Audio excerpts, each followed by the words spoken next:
মাত্র কদিন আগেই নিজেদের একটি মিসাইল সিটির ভিডিও প্রকাশ্যে এনেছিল ইরান। এবার মাটির নিচে থাকা আরেকটি সামরিক স্থাপনার ভিডিও প্রকাশ করেছে দেশটি। শনিবার ভূগর্ভস্থ একটি নৌ মিসাইল ঘাঁটি প্রকাশ্যে আনে তেহরান।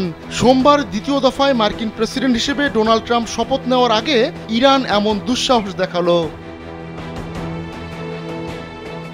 ধারণা করা হচ্ছে ট্রাম্প ক্ষমতায় বসলে ওয়াশিংটন তেহরানের সম্পর্কে টানাপোড়েন বাড়বে।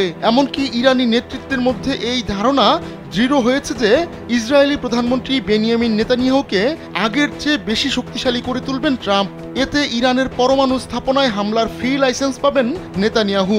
পাশাপাশি ইরানের তেল খাতের উপর নিষেধাজ্ঞা কড়াকড়ি করতে পারে যুক্তরাষ্ট্র, এমন শঙ্কাও তৈরি হয়েছে।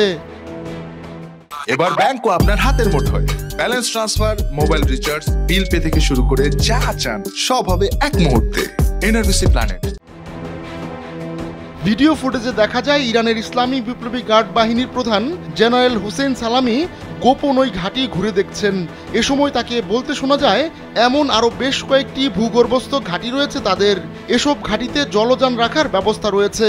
একই সঙ্গে দূরপাল্লার মিসাইল লঞ্চ করা এবং দূরবর্তী যুদ্ধ চালিয়ে নেওয়ার সক্ষমতা রয়েছে এসব ঘাঁটির। ভূগর্ভস্থ এই ঘাঁটি মাটির 500 মিটার নিচে তৈরি করা হয়েছে, তবে এর অবস্থান কোথায় তা প্রকাশ করা হয়নি।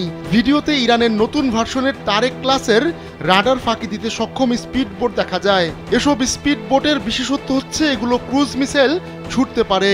এর আগে চলতি মাসের শুরুর দিকে 2 মাসব্যাপী সামরিক মহড়া শুরু করে ইরান।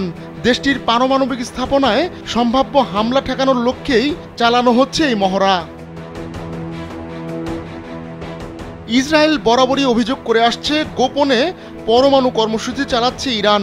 তবে তেহরান বলছে তাদের এই কর্মসূচি শান্তিপূর্ণ, কিন্তু তাতে মোটেও মন গলছে না ইসরায়েলের।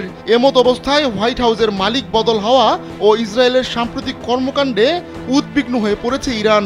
তাই নিজেদের পরমাণু কর্মসূচি সুরক্ষায় ব্যালিস্টিক মিসাইলকে ঘিরে বাজি ধরছেন Ayatollah Ali Khamenei. Ahmadullah Shikdar, কালবেলা।